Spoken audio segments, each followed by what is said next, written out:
Hello Sherry, welcome to the compound. How was your flight? Oh Jackie boy, the flight turned out great, but it didn't start out too well. We had a 2-hour delay. Why was there a delay, and why are you in your underwear? That is a funny story. You'll get a kick out of it. As the plane was getting ready to take off, the left engine fell off. It fell right to the ground. The pilot said it would be a couple of hours delay, while someone reattaches the engine. They had to tow us back to the gate. A lot of people were afraid of the plane now, and got off for another flight. You know what, Sherry, I would have bailed on that plane too. What made you stay on? The pilot said that they would give us free drinks while they reattached the engine.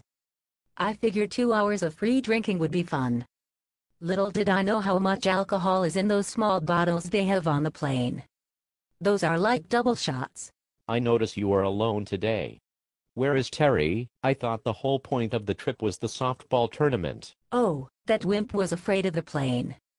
He was one of the scaredy cats that got off. He will be arriving late tonight, or tomorrow, or maybe Saturday, I'm not sure. Why are you dressed so formally, and wearing that cowboy hat? Do you have cattle or horses or some other kind of animals here at the compound? Oh no, I like to think of myself as J.R. Ewing, and this place is the South Fork Ranch. J.R. got lots of poontang, and I think this hat makes me look just like him. You know how I like poontang. I pretend Jeanette is Sue Ellen. She puts on a dark wig once in a while, well, you know what we like to do. You still haven't said why you are in your underwear. Oh, I'll get to that part soon enough. Keep your chaps on, cowboy. So anyway, Terry and the rest of the crybabies got off the plane. They closed and locked the door, and I drug out that drink card. There were about 6 of us left on the plane. All but one stewardess left, and we had to make our own drinks. That part was fun. There is such a wide selection of alcohol in that steel box on wheels. I bet I had 7 martinis in the 2 hours we sat on the tarmac. I met an interesting guy on the plane. He worked for Penthouse magazine. He and I did a shot of tequila every time a mechanic dropped a wrench. I got pretty drunk. You'd be surprised how clumsy Southwest mechanics are. Don't tell me he talked you into taking off your clothes and posing for him. I know how friendly you get when you drink.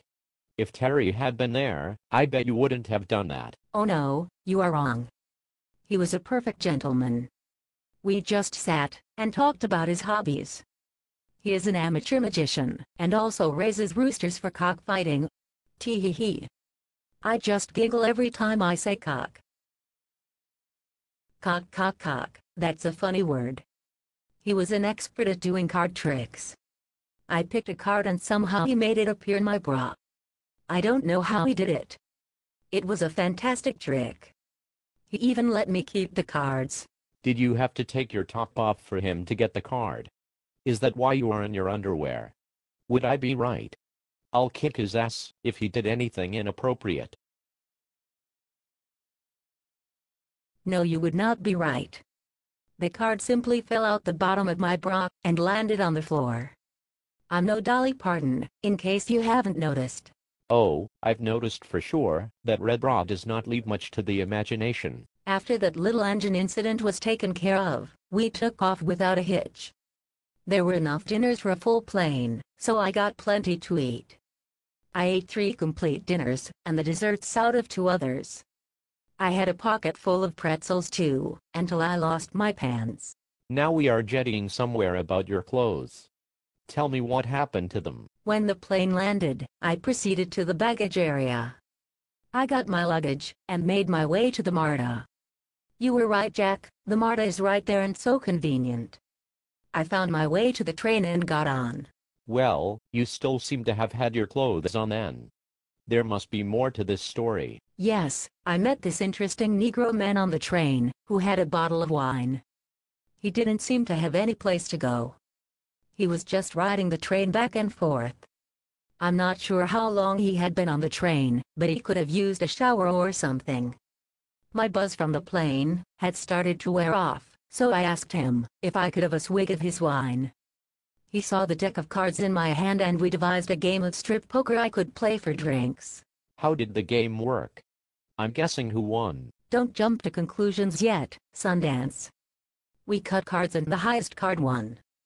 I would get a sip out of his brown bag when I won, and if he won, I would take off an article of clothing.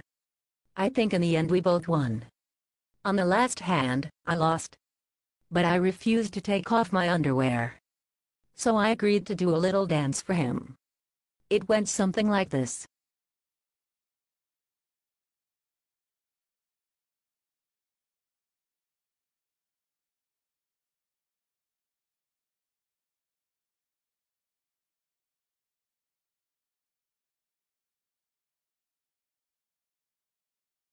There was also a pole there to hold on to, and I may have pressed my crotch into it as I slid up and down it in a provocative way. Everyone on the train applauded when I was done. They all seemed to have liked it. One guy I didn't know even stuck $1 in my panties. I think we both know who the real winner is here, don't we, Jack? Oh yes we do.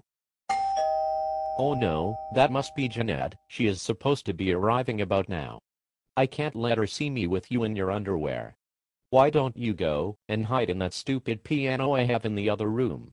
No one I know can even play a piano. I don't even know why I bought it. It's too late now. I hear her using her key and coming in. Don't worry, I can explain everything.